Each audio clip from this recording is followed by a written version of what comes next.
வெற்றி கழகத்திலிருந்து வீர விக்னேஸ்வரன் அவர்கள் இணைந்திருக்கிறார். சார் வணக்கம். இரண்டாவது நாள் கருத்தரங்கு கூட்டமானது இன்றைய தினம் நடைபெற இருக்கிறது. கூட்டம் எந்த அளவுக்கு இருக்கிறது, நீங்க எப்படி பாக்குறீங்க? நேற்றைய தினம் இருந்த அளவிற்கு அதே கூட்டம் இன்றும் இருக்கிறதா, எப்படி பாக்குறீங்க? இல்ல, நம்ம இன்னைக்கு நடக்கிறது ஒரு வாக்குச்சாவடி மூவதற்கான கருத்தரங்கு தான். அதனால அனைவருக்கும் அசஸ் கிடையாது. நேற்று எங்க கழக பொதுச் செயலாளர் சொன்ன மாதிரி எங்களோட டீடைல்டு பிளானோட ஒரு பகுதிக்கான கூட்டம் நடக்குது.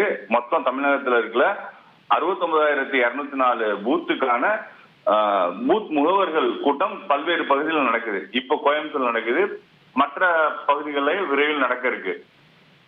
அவரோட அப்ஜெக்டிவ் என்னன்னா, ஒவ்வொரு எம்எல்ஏ கான்ஸ்டிடுவன்சிலையும் ஆவரேஜா 295 பூத் இருக்கு. ஒவ்வொரு பூத்துலையும் ஆவரேஜா 895 ஓட்டர்ஸ் இருக்காங்க. ஒரு 250 இருந்து 300 ஃபேமிலிஸ் இருக்காங்க.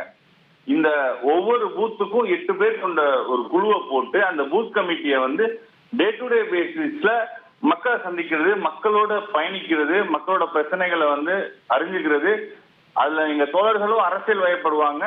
மக்களோட இணைந்து பணியாற்றுவதற்கான ஒரு தொடக்க புள்ளியா இன்றைய கருத்தரங்கம் அமைஞ்சிருக்கு. நேற்றும் எங்க தோழர்களுக்கு அறிவுரைகள் வழங்கப்பட்டிருக்கு, இன்னைக்கும் வழங்கப்பட்டிருக்கு. இது போக எங்க மாவட்ட செயலாளர்கள்ல இருந்து கிளை செயலாளர்களையும் அவங்க பகுதியில இருக்கிற டீடைல்டு ஓட்டர் ஐடி அந்த லிஸ்ட் பூத் வாரியா அட்ரஸ் வாரியா எல்லாமே கொடுத்துருவாங்க.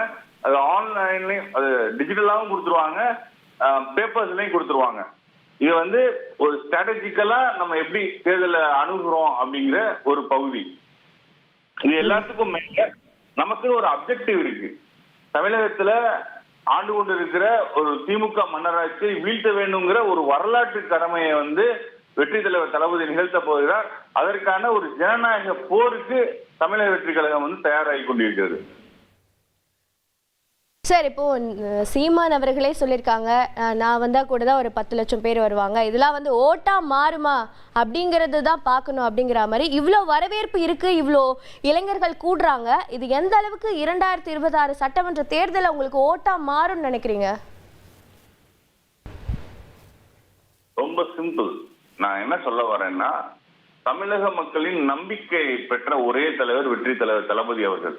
ஏன்னா இந்த மன்னராட்சியை உறுதியா எதிர்த்து வீழ்த்தக்கூடிய சக்தி படைத்தவர் வெற்றி தலைவர் தளபதி அவர்கள். ஒவ்வொரு வீட்டிலையும் அண்ணனா தம்பியா மக்களின் நம்பிக்கையை பெற்றவர் தான் இந்த மன்னராட்சியை வீழ்த்த முடியும்.